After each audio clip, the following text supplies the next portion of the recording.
The acrid stench of my burned house was still in my hair when she strutted into my courtroom like she owned the place. There I sat, Judge Miriam Blackwood, black robes, gavel in hand, staring at the woman who'd just committed arson against a sitting judge. The sheer balls of it made my teeth clench. But Bryn Ashworth Sterling had no idea what she'd just walked into. See, when you torch a judge's home, you better pray she doesn't get the chance to return the favor legally. And honey, I was about to serve up a 5-course meal of justice with a side of federal prison time. This HOA, Karen thought burning down my house would shut me up. Instead, it lit a fire under me that would consume her entire criminal empire. Every illegal fine, every fraudulent claim, every intimidation tactic, I had it all documented.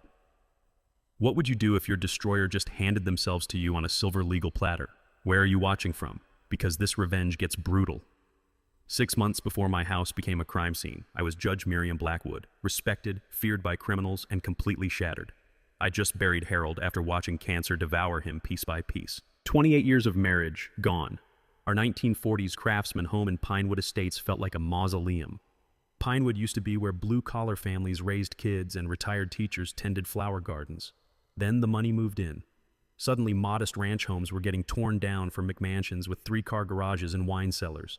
The old-timers, people like Walt Henderson, who'd lived here since 1965, watched their property taxes skyrocket while new residents complained about maintaining neighborhood standards. Enter the queen bee of this gentrification army, Bryn Ashworth Sterling. Picture every entitled suburban nightmare you've ever encountered, then add designer athleisure and a god complex. 45 years old, driving a silver Tesla that cost more than most people's annual salary, always clutching some $20 superfood smoothie while explaining why everyone else was doing life wrong. She'd moved in 2 years ago with her contractor husband, immediately announcing plans to elevate Pinewood to its full potential. Translation: get rid of the undesirables. My first encounter with Bryn happened while I was installing Harold's memorial fence. We'd planned this 6-foot privacy barrier together during his final months, our sanctuary where we could drink coffee and watch sunrises without prying eyes. The sweet scent of his prize roses filled the morning air as I worked, 15 years of his careful tending still blooming despite his absence. The crunch of expensive boots on autumn leaves announced her arrival. You must be the widow. Not condolences, not introduction, just cold assessment. Judge Blackwood, I corrected, wiping soil from my hands with deliberate calm. Right, the judge. She pronounced my title like it was a disease. I'm Bryn, HOA president, we have a problem. Out came the pink tape measure, clearly her weapon of choice. The metallic snap of it extending cut through the morning quiet like a whip crack. She measured my fence with theatrical precision, lips pursed in manufactured disapproval. 6 feet 2 inches. Our regulations clearly state 6 feet maximum. That's a $500 violation plus immediate removal costs. I stood slowly, vertebrae popping from grief and sleepless nights. Show me that regulation. Her manicured fingers shuffled through a leather portfolio, clicking against papers like tiny gavels. 5 minutes of searching produced nothing because the regulation didn't exist. My fence measured exactly 6 feet. I'd hired a licensed surveyor specifically to avoid this nonsense. Well, she huffed, face reddening under her spray tan. We'll see about that, Judge. The venom in her voice revealed this wasn't about property standards. That evening, over microwaved leftovers and Harold's favorite bourbon, I pulled up court records. Bingo. 3 years ago, Sterling Premium Builders had appeared before my bench trying to scam an 80-year-old veteran out of $30,000 for emergency roof repairs. The roof was fine. I'd ruled against them hard, including referring them for contractor fraud investigation. This fence bullshit was revenge, pure and simple. But Bryn had made a critical error. She'd targeted a woman who'd spent 20 years sentencing murderers, rapists, and con artists without flinching. Someone who'd watched her soulmate die with dignity while planning how to honor his memory. A person with absolutely nothing left to lose and a complete understanding of how the legal system could be weaponized by someone who knew its every weakness. The rough texture of Harold's fence posts under my palm reminded me why I'd built this barrier. Not to keep the world out, but to protect something sacred. Our memories, our love, our final project together. Bryn Ashworth Sterling had just declared war on a federal judge's sanctuary. In my courtroom, we had a technical term for that level of stupidity. Exhibit A in a federal case. She had no idea what she'd just unleashed. Within 2 weeks, Bryn launched what I can only describe as psychological warfare disguised as HOA enforcement. The woman had clearly studied every petty tyrant's playbook and decided to turn my life into her personal stress test laboratory. The certified letters started arriving like clockwork, thick manila envelopes that made my mailman wince apologetically. 7 pieces of registered mail in 10 days, each more absurd than the last. Violation notice number 1, unapproved decorative garden feature. The offense? Harold's memorial stone, a simple granite marker reading, "In memory of love that grows eternal." Apparently, grief monuments violated Pinewood's uniform landscape aesthetic. Violation notice number 2, non-regulation mailbox color. My black mailbox had been standard issue since Reagan was president. Suddenly it was creating visual discord. But the one that made my teeth grind? Violation notice number 3, excessive bird feeding creating nuisance conditions. My single modest feeder attracted cardinals, Harold's favorite birds. Watching them had become my morning ritual, coffee steam mixing with mountain air while I pretended he might still walk up behind me. Each letter demanded fines between $200 and $500, threatening liens and legal action. The expensive paper stock probably cost more than most violations themselves. Here's where 20 years on the bench paid off. During law school, I'd memorized Colorado's HOA statutes after my landlord tried similar intimidation tactics. These letters contained more legal holes than a mob lawyer's alibi. Real HOA fines must be reasonable, related to actual violations, and properly documented in adopted bylaws. Brin's notices cited non-existent regulations and failed to provide mandatory hearing procedures. Time for judicial payback. I spent 3 evenings in Harold's basement office, surrounded by his law books and the musty smell of old legal volumes, building my counterattack. Filed a formal complaint with the Colorado Real Estate Commission detailing Brin's procedural violations. Photographed my property from every angle. Created spreadsheets documenting her illegal fine patterns. My evidence preservation training was about to become weaponized. But Brin wasn't finished with amateur hour. On Thursday morning, while I was downtown sentencing drunk drivers, my new security cameras captured pure criminal stupidity in action. Brin arrived with an entourage, her interior designer, a skeletal woman in head-to-toe white, and her personal trainer, apparently moonlighting as a property inspector. They spent 2 hours manufacturing evidence for non-existent violations. The designer pointed dramatically at Harold's prize roses, like 15 years of careful cultivation had personally insulted her aesthetic sensibilities. The trainer, clearly more familiar with protein powder than property law, took notes on official-looking clipboards. I watched the footage that evening with mounting rage. These people were creating fraudulent documentation to support fraudulent fines. In my courtroom, we called this conspiracy to commit fraud. Then Walt Henderson knocked on my door, pipe tobacco mixing with cool evening air as he spoke in worried whispers. "Judge, this Brin woman's been systematically targeting people. Remember the Rodriguez family? Forced them to remove their Virgin of Guadalupe garden statue, called it non-conforming religious imagery. $800 in fines before they finally sold and moved away."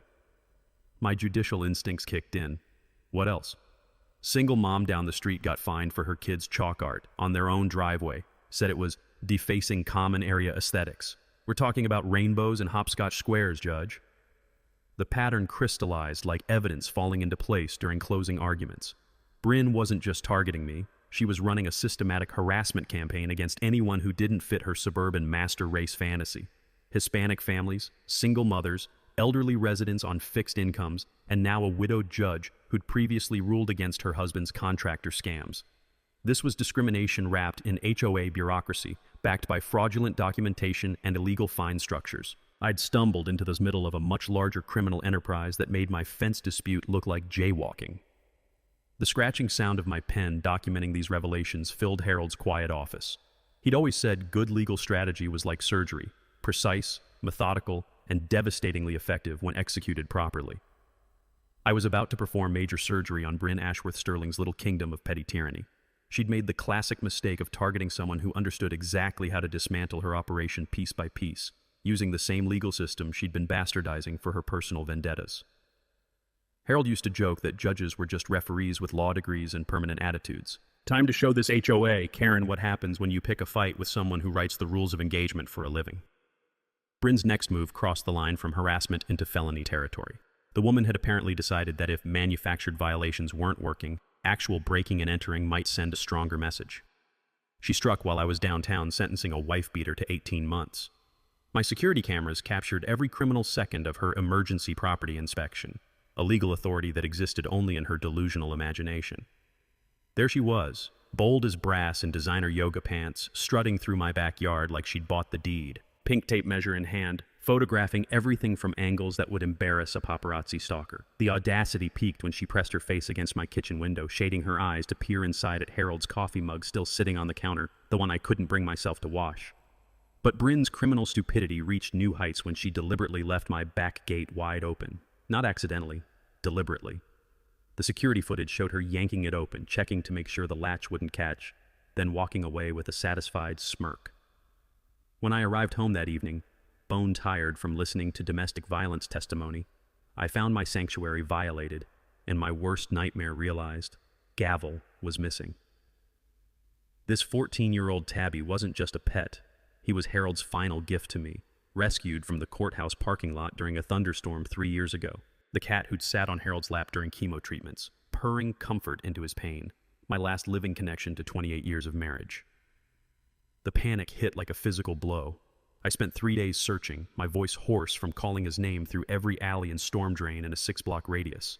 Walt Henderson organized neighborhood search parties. Even the Rodriguez family, who'd moved away because of Bryn's harassment, drove back to help look. Then came the phone call that made my blood freeze. "Judge Blackwood? This is Dr. Martinez at Mountain View Animal Emergency. Someone brought in a cat matching your description.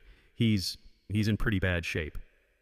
I found Gavel barely conscious in an oxygen tent, his ribs broken, severely dehydrated and traumatized beyond recognition.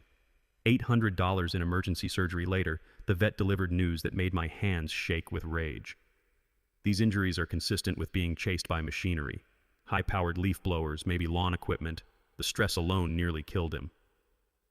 The security footage revealed the truth. 1 hour after Bryn's illegal trespassing, her landscaping crew had arrived with industrial leaf blowers, terrorizing my traumatized cat through the open gate she'd left as an escape route. They'd chased him 2 blocks before he'd fallen into a storm drain, broken and dying. This wasn't harassment anymore. This was attempted murder of my family. But here's where Bryn made her fatal mistake.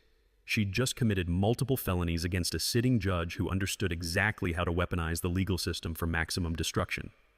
I changed every lock, posted no trespassing signs, and filed criminal charges for unlawful entry and animal cruelty. Then I called Channel 7's Sarah Morgan, a pit bull journalist who specialized in exposing suburban corruption. Judge vs. HOA When Watchdogs Attack aired 3 nights later.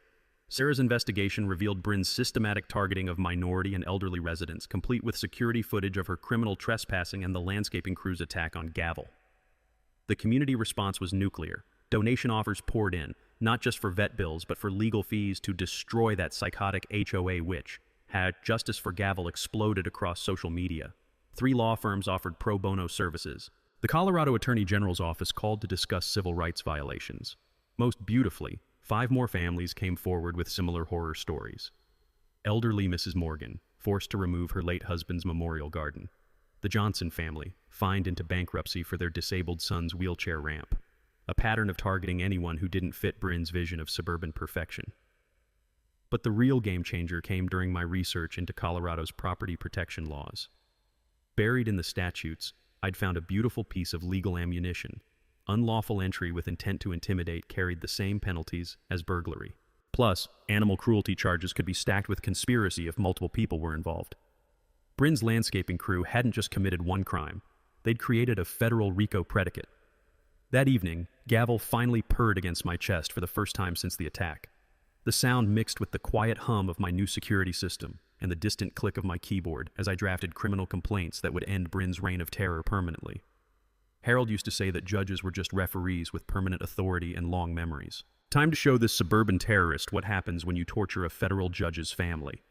She'd escalated from civil violations to felony assault. My response would be biblical. Bryn's desperation reached nuclear levels when she realized her criminal trespassing had backfired into federal charges.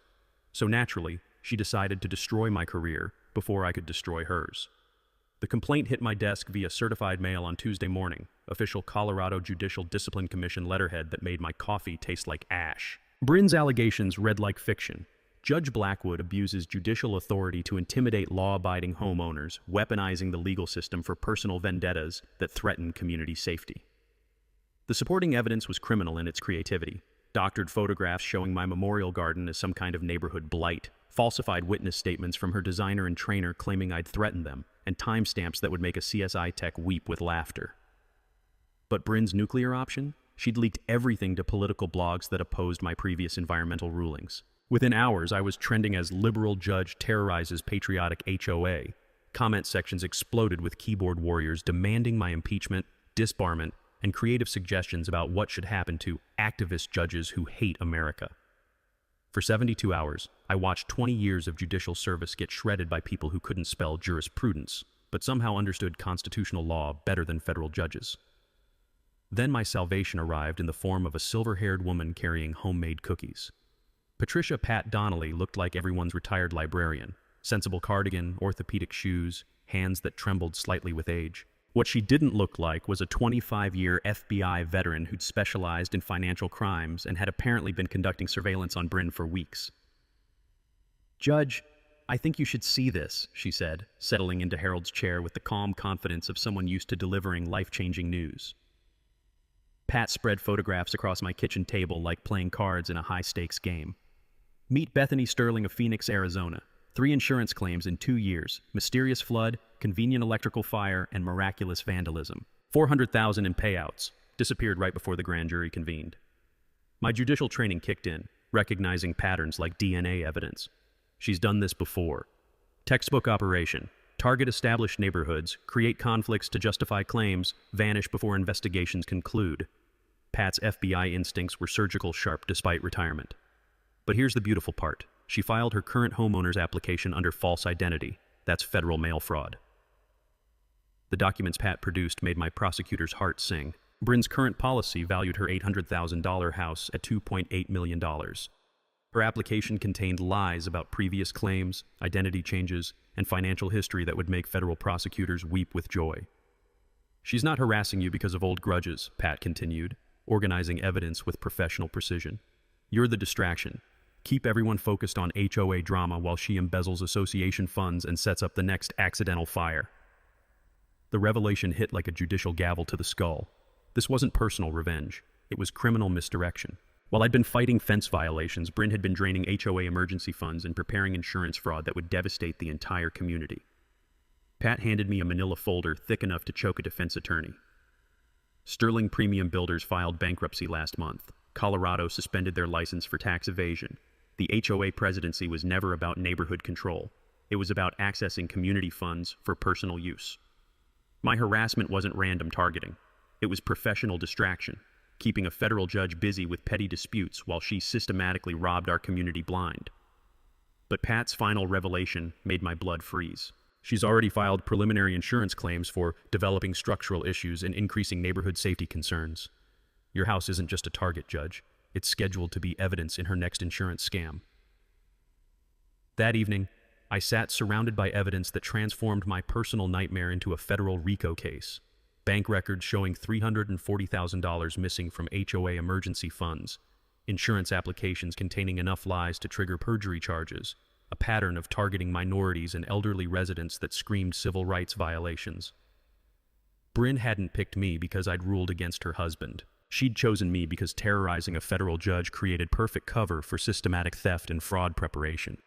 But in her criminal arrogance, she'd made one catastrophic miscalculation. Instead of targeting helpless elderly residents, she'd decided to run federal crimes against someone who understood exactly how to dismantle criminal enterprises using every tool in the federal legal arsenal. The soft glow of my computer screen illuminated Harold's office as I began drafting communications to federal prosecutors who specialized in interstate fraud and civil rights violations. My husband always said that patience wasn't just a virtue. It was a weapon when wielded by someone who understood timing. Bryn Ashworth Sterling was about to learn that running insurance scams while terrorizing a federal judge wasn't just stupid, it was life sentence stupid. Time to show this suburban criminal what federal justice looked like when it was personal. The manila envelope Pat slid across my kitchen table felt heavier than a death sentence. Inside were photographs that made my hands tremble and my prosecutor's instincts scream in recognition. "Judge, what I'm about to show you changes everything," Pat said, her voice carrying the weight of 25 years hunting federal criminals. "Bryn Ashworth Sterling doesn't exist." The first photo showed a California driver's license from 2018. Rebecca Ashworth, with Bryn's face smiling back at me. The second revealed Beth Sterling from Phoenix, same woman, different identity. The third made my coffee cup slip from numb fingers. Sandra McKenzie from Detroit, dated 2010, with a federal prisoner ID number stamped across the bottom. She's a professional community destroyer, Pat explained, organizing evidence with surgical precision. 4 states, 6 identities, systematic HOA infiltration followed by embezzlement and insurance fraud. She's stolen over $4 million in the past decade. My judicial training kicked in, but the personal horror made my voice crack. How many families has she destroyed? 15 confirmed. Always the same pattern. Target established neighborhoods, create harassment campaigns against minorities and elderly residents, embezzle emergency funds, then torch high-value properties for insurance payouts. Pat's FBI instincts were razor-sharp despite retirement. In Sacramento, 3 Hispanic families were driven out before the community center mysteriously burned. Phoenix lost 5 elderly residents to stress-related health problems during her reign of terror. The next document made my blood freeze solid. Architectural plans for my house, obtained through Sterling Premium Builders contractor database, marked with detailed notes about electrical vulnerabilities, foundation access points, and optimal fire acceleration patterns. She's been planning to burn your house down since day 1, Pat said quietly. The harassment was misdirection while she prepared the perfect arson. Your property's worth $180,000, but Harold's life insurance upgrades pushed the rebuild value to $320,000. She's planning to claim fire spread to her property, triggering both policies for maximum payout. My hands shook as I traced Harold's electrical upgrade notes in the margins, work we'd done together during his final months, trying to create lasting improvements to our sanctuary. Bryn had turned our love into her criminal opportunity, but Pat's final revelation shattered every assumption I'd made about this case. She's not just a criminal, Judge. She's a federal fugitive operating under stolen identities while technically still in witness protection. Bryn McKenzie testified against a Detroit fraud ring in 2012, got 18 months federal time, then disappeared from the program in 2015. The implications hit like a judicial gavel to the skull. This woman was running organized crime operations while protected by federal witness programs, stealing taxpayer-funded identities to commit the exact crimes she'd supposedly reformed from. The witness protection violation alone carries 10 years federal minimum, Pat continued. Add the multi-state fraud conspiracy, identity theft, and now attempted arson against a federal judge. She's looking at life without parole. I stared at photographs of families she'd destroyed, communities she'd devastated, elderly residents who'd died from stress-induced heart attacks during her harassment campaigns. My personal nightmare was just the latest chapter in a decade-long federal crime spree. The musty smell of old case files mixed with the bitter taste of betrayal as I realized the scope of Bryn's criminal enterprise. She hadn't targeted me because of old grudges. She'd researched my husband's death, my financial vulnerability, my judicial schedule, and my emotional attachments to create the perfect victim profile. But in her criminal arrogance, she'd made one catastrophic miscalculation. She'd chosen to run federal crimes against someone who understood exactly how to coordinate multi-jurisdictional prosecutions with every federal agency from FBI to Treasury. Time to show this professional predator what federal justice looked like when it was personal, permanent, and absolutely merciless. My kitchen transformed into a federal war room faster than you could say RICO conspiracy. By Thursday evening, Pat, Walt, and attorney Rebecca Morgan sat around Harold's table like avenging angels planning biblical justice, surrounded by evidence boxes that could bury Bryn's criminal empire 6 feet underground. Rebecca Morgan was a legal predator in designer suits, former federal prosecutor turned white-collar defense attorney who'd never lost a RICO case, and had apparently been waiting her entire career for a villain this perfectly prosecutable. She'd driven down from Denver with 3 paralegals and enough legal firepower to flatten a small dictatorship. Judge, we're not just prosecuting neighborhood harassment, Rebecca announced, spreading color-coded flowcharts across my table like battle plans for World War III. We're dismantling a decade-long federal crime spree that's destroyed 15 communities and stolen over $4 million. The smell of fresh legal documents mixed with Walt's pipe tobacco as we outlined our 3-pronged assault: federal annihilation, state prosecution, and civil rights demolition. Rebecca's strategy was surgical in its precision and biblical in its scope. Federal charges first. Mail fraud across state lines carries 20-year minimums. Wire fraud for electronic HOA theft adds another 20. Identity theft using witness protection programs, 10 years mandatory. RICO conspiracy for systematic community destruction, life without parole. She smiled like a shark scenting blood. We're talking about federal sentences that'll keep her locked up until climate change drowns the prison. Pat coordinated federal agency involvement with retired FBI efficiency that made current agents look like mall security. Colorado Bureau of Investigation, Treasury Financial Crimes, FBI Interstate Fraud Task Force, they're all drooling over this case. By tomorrow morning, Bryn will have more federal surveillance than a terrorist cell. My role was evidence preservation and victim coordination, skills I'd perfected during 20 years of complex criminal cases. During law school, I'd memorized every provision of Colorado's Open Records Act after my slumlord tried hiding financial records. HOA finances were completely transparent to community members who knew how to request them properly. We were about to demand 5 years of detailed accounting and watch Bryn's embezzlement empire crumble under public scrutiny. Walt's community intelligence network was our secret weapon. 60 years of neighborhood relationships had created an information web that would make the CIA jealous. Every family Bryn's terrorized is documenting everything, he reported, organizing victim statements with military precision. Mrs. Rodriguez is driving back from Phoenix with 17 witnesses. The Johnson family's keeping disability discrimination records that'll make federal prosecutors weep with joy. But our most satisfying preparation was the technical surveillance upgrade. Pat had transformed my modest security system into federal evidence collection machinery capable of recording crimes in courtroom quality detail. Every camera angle was calibrated for maximum prosecutorial impact. Here's the beautiful part, Pat explained while testing audio equipment that could capture conversations 3 houses away. Bryn's actively committing fresh crimes while we're building the case. Every fraudulent fine, every harassment letter, every HOA fund transfer creates real-time evidence for federal prosecutors. Rebecca handled immediate legal protection with the ruthless efficiency of someone who'd specialized in destroying white-collar criminals. Emergency injunctions freeze HOA accounts tomorrow morning. Criminal complaints hit 3 jurisdictions simultaneously. Civil rights violations filed with Colorado Attorney General for systematic targeting based on ethnicity and age. The financial implications were equally devastating for Bryn's operation. I'd learned during my judicial career that the Homeowners Protection Act required insurance companies to notify mortgage holders about fraud investigations.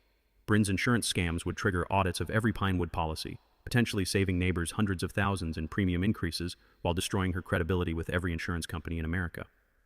Our emergency protocols acknowledged that cornered criminals became desperately dangerous. Rebecca had arranged protective surveillance for vulnerable residents, including elderly neighbors and families with small children. We'd learned from federal cases that systematic fraudsters often escalated to violence when facing life sentences. By midnight, we'd constructed a legal machine designed for complete annihilation of Bryn's criminal enterprise with maximum protection for every victim she'd terrorized. The precision was beautiful, the scope was overwhelming, and the outcome was inevitable. When we're finished, Rebecca summarized with prosecutorial satisfaction, Bryn McKenzie will spend her remaining years in federal maximum security. Sterling Premium Builders gets liquidated for victim restitution. Every harassed resident receives compensation plus punitive damages. And we establish legal precedents protecting communities nationwide from similar predators. The quiet hum of my upgraded security system mixed with the soft click of my keyboard as I drafted victim impact statements designed to make federal judges demand maximum sentences. Harold always said that patience wasn't just a virtue, it was a weapon when combined with overwhelming legal force applied at exactly the right psychological moment. Tomorrow morning, professional criminal Bryn Ashworth Sterling would discover that terrorizing a federal judge's community wasn't just catastrophically stupid. It was life sentence guaranteeing, legacy destroying, federal prison ensuring stupid.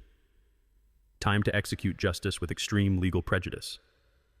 Bryn's response to our legal offensive proved she'd graduated from petty harassment to full-blown domestic terrorism. Her desperation was about to turn my neighborhood into a crime scene that would make federal prosecutors salivate. The attack came Tuesday afternoon while I was downtown sentencing a wife-beater, perfect alibi timing that Bryn had clearly researched through my public court schedule. My military-grade security system captured every felonious second in evidence quality, high definition. At 2:47 p.m., unmarked trucks disgorged a crew that moved with professional efficiency. These weren't landscapers. They were arson specialists wearing coveralls and carrying equipment designed for one purpose, turning my house into an insurance fire that would spread to Bryn's property for maximum payout. The cameras recorded them creating accelerant highways around my foundation, installing unmarked propane connections near electrical panels, and positioning dead vegetation in patterns that would guarantee fire spread toward Bryn's million-dollar target. The precision was chilling, the criminal intent obvious, and the federal evidence quality absolutely devastating. But Bryn's nuclear-level stupidity peaked when she arrived with Channel 7's news crew, claiming she'd received anonymous tips about dangerous fire hazards at the judge's residence. "Community safety is my only concern," she told Sarah Morgan while standing directly over planted evidence of her own arson conspiracy. "When public officials ignore fire prevention, innocent neighbors could die." The brass balls were impressive. The federal charges would be biblical. My phone erupted with calls from Pat's surveillance network. Walt had photographed the entire crew from multiple angles. Mrs. Rodriguez had recorded license plates that would make police lineups unnecessary. Even our postal worker had documented suspicious activity while delivering what would become the last mail my house might ever receive. Then Fire Marshal Jake Morrison arrived for Bryn's requested safety inspection. Morrison was a 30-year arson investigation veteran whose trained eye spotted planted evidence faster than a federal prosecutor spots plea bargains. "Judge," he said quietly, kneeling beside obviously artificial accelerant patterns, "someone's setting up your house to burn. This isn't code violation. This is premeditated murder." The soil analysis would later reveal professionally applied fire accelerants. Gas connections violated 16 safety codes and bore fingerprints that matched Sterling Premium's contractor database. The placement patterns indicated expert knowledge of fire behavior, insurance investigation procedures, and exactly how to create accidental blazes that would trigger maximum payouts. "Whoever planned this knows how to kill people and make it look like electrical malfunction," Morrison continued, his professional disgust palpable. "These aren't random safety issues. This is systematic preparation for insurance fraud through homicide." But Bryn's desperation reached criminal crescendo when Morrison refused to condemn my property based on planted evidence. Her response was captured on his department-issued body camera, a cash bribery attempt that transformed misdemeanor harassment into federal corruption charges carrying decade-long prison sentences. "Inspector, surely we can handle this situation efficiently," Bryn said, sliding a thick envelope across his clipboard with practiced corruption. "Community safety requires proper documentation, and I'm sure you understand the importance of cooperation." Morrison's body camera recorded every incriminating word, every illegal gesture, and Bryn's shocked expression when he informed her that bribing public officials was federal felony, punishable by 10 years minimum security. The community response was immediate and overwhelming. Pat's intelligence network revealed similar arson preparation at 3 other targeted properties, all owned by elderly residents or minority families. Federal agents swarmed Pinewood like antibodies attacking infection, documenting systematic terrorism that made Bryn's operation look like organized crime. Rebecca Morgan's legal response was swift and merciless. Federal warrants issued within hours for Bryn, her husband, and their entire criminal crew. Bank accounts frozen pending RICO investigation. Sterling Premium placed under federal asset forfeiture that would liquidate everything they'd stolen. But the most beautiful irony? Bryn's planted evidence became forensic proof of premeditated arson conspiracy. Her bribery attempt created federal corruption charges that would stack with existing crimes like legal dominoes falling toward life sentences. That evening, I sat surrounded by evidence that would guarantee federal prison for everyone involved in Bryn's criminal enterprise.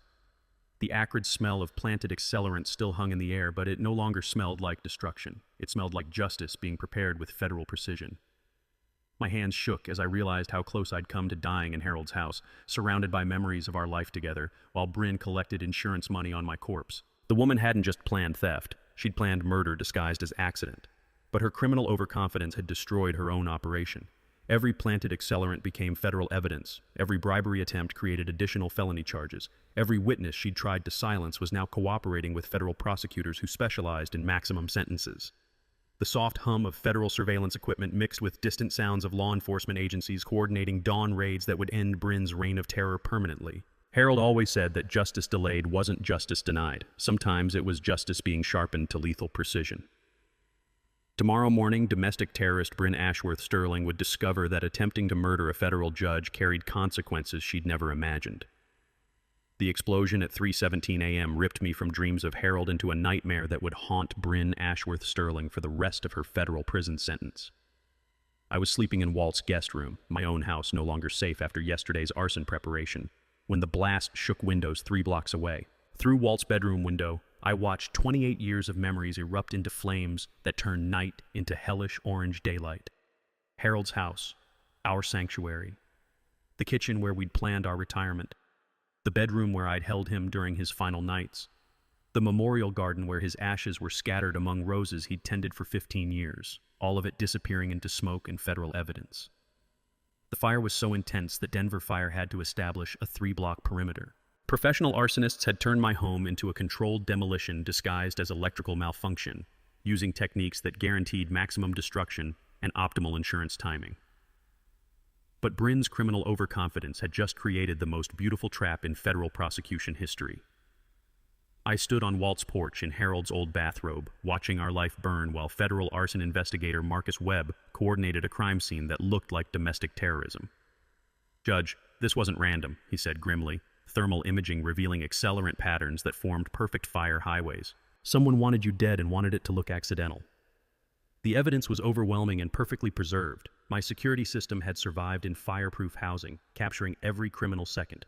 Sterling Premium's crew entering at 2:45 a.m., followed by Bryn's husband carrying professional fire acceleration equipment at 3:10 a.m. But the smoking gun came from an unexpected source.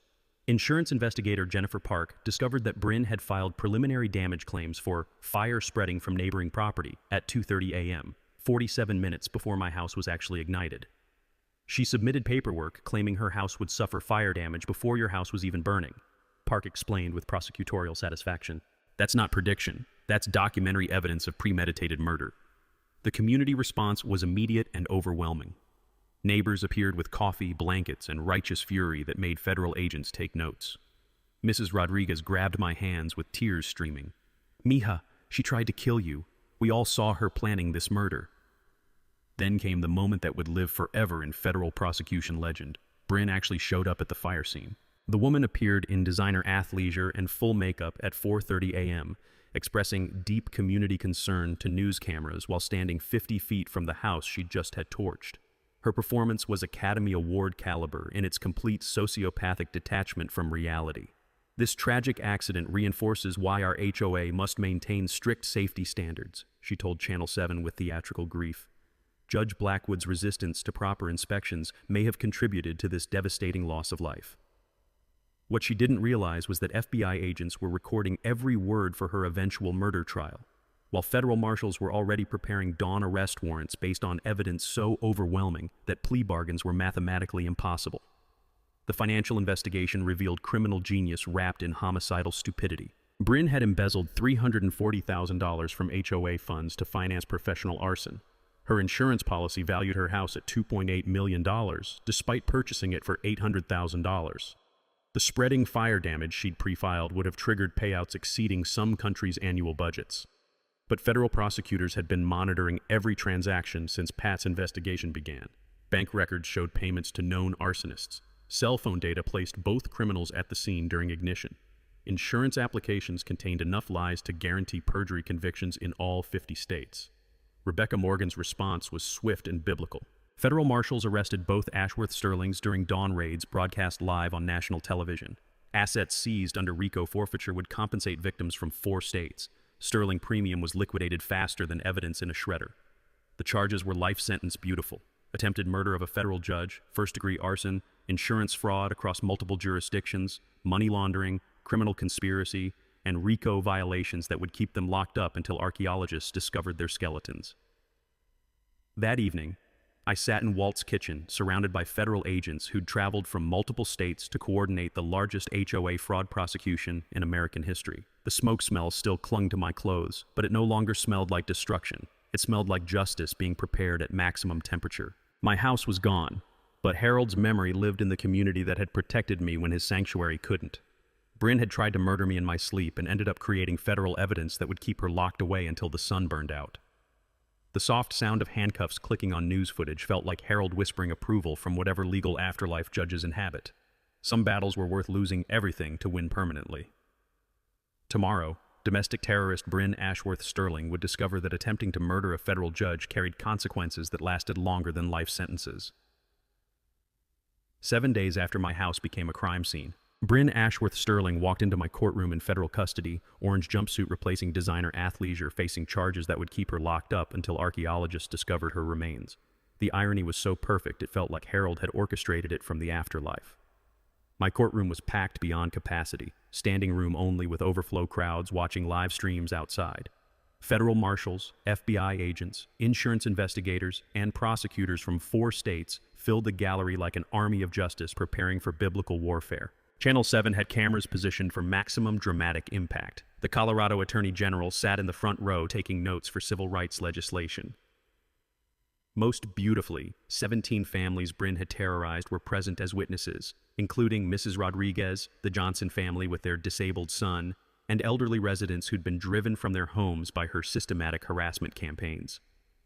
Judge Patricia Morrison, my colleague who'd agreed to handle the arraignment after my recusal, called the court to order with the gravity befitting a domestic terrorism case.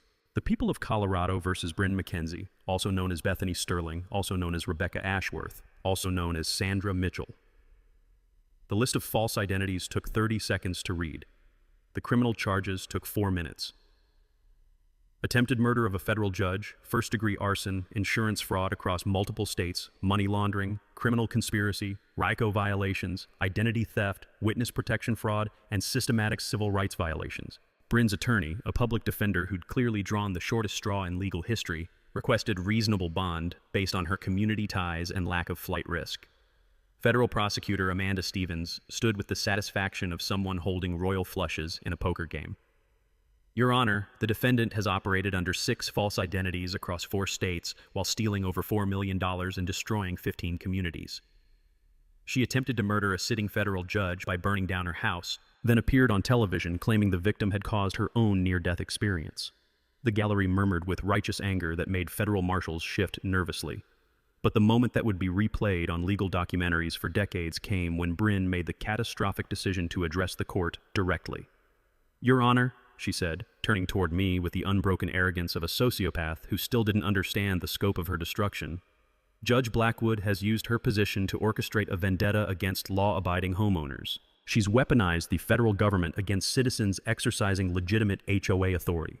This entire prosecution is judicial abuse masquerading as justice. The silence in my courtroom was deafening. Federal agents exchanged glances that promised additional charges. Prosecutors scribbled notes frantically. The gallery held its collective breath, waiting for judicial response. Judge Morrison's voice carried 20 years of federal bench authority when she replied, Ms. McKenzie, you stand accused of attempting to murder a federal judge by burning down her house while she slept. You embezzled hundreds of thousands of dollars from community emergency funds. You operated under false identities while terrorizing elderly and minority residents. You filed fraudulent insurance claims totaling millions of dollars across multiple states. She paused, letting the weight of federal justice settle over the courtroom like a burial shroud. The evidence against you includes security footage of the arson, recorded bribery attempts, documented harassment campaigns, financial records of systematic theft, and insurance applications containing lies that constitute federal perjury. You are not a victim of judicial vendetta. You are a domestic terrorist who targeted a federal judge's community for systematic destruction. The mic drop moment came when Morrison continued. Furthermore, this court has reviewed evidence that you've destroyed 15 communities and displaced over 200 families through identical fraud schemes. Your pattern of targeting elderly and minority residents constitutes systematic civil rights violations that will be prosecuted to the fullest extent of federal law. Bryn's face crumpled as the reality of life sentences crashed through her sociopathic delusions. Her attorney whispered frantically about plea bargains that everyone knew were mathematically impossible given the overwhelming evidence. Bond is denied, Judge Morrison declared with finality that echoed through packed galleries. The defendant poses an extreme flight risk and danger to community safety. Remand to federal custody pending trial. The gallery erupted in applause that federal marshals didn't even attempt to suppress. Mrs. Rodriguez sobbed with relief. Walt pumped his fist like his team had won the World Series. 17 families who'd been terrorized by Bryn's criminal enterprise finally witnessed justice being served at maximum temperature. As federal marshals led Bryn away in chains, she turned toward me one final time with hatred that could have powered small cities. This isn't over, Judge. You'll never prove I specifically targeted you for murder. The courtroom fell silent as I stood, black robes carrying 20 years of federal authority, and delivered the words that would close this chapter of domestic terrorism forever. Mrs. McKenzie, the court finds your confession that this was indeed targeted harassment to be duly noted for sentencing purposes. Federal prosecutors now have documented admission of premeditated intent.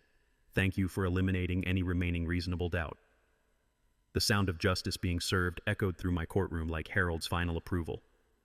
2 years later, I stood in my rebuilt kitchen watching cardinals feast at Harold's memorial feeder, while federal maximum security served Bryn McKenzie her daily helping of justice. Life without parole in a concrete box, where domestic terrorists contemplate their life choices for eternity. The taste of morning coffee mixed with the sweet satisfaction of watching evil get exactly what it deserved.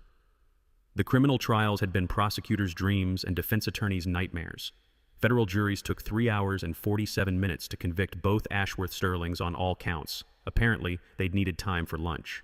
Bryn received life without parole for attempted murder of a federal judge, plus consecutive sentences for arson, fraud, and civil rights violations that would keep her locked up until climate change turned Colorado into beachfront property. Her husband earned 25 years for conspiracy, ensuring Sterling Premium's criminal enterprise was permanently extinct. The $3.2 million in seized assets had been distributed to victims across 4 states, creating the largest HOA fraud restitution in American legal history.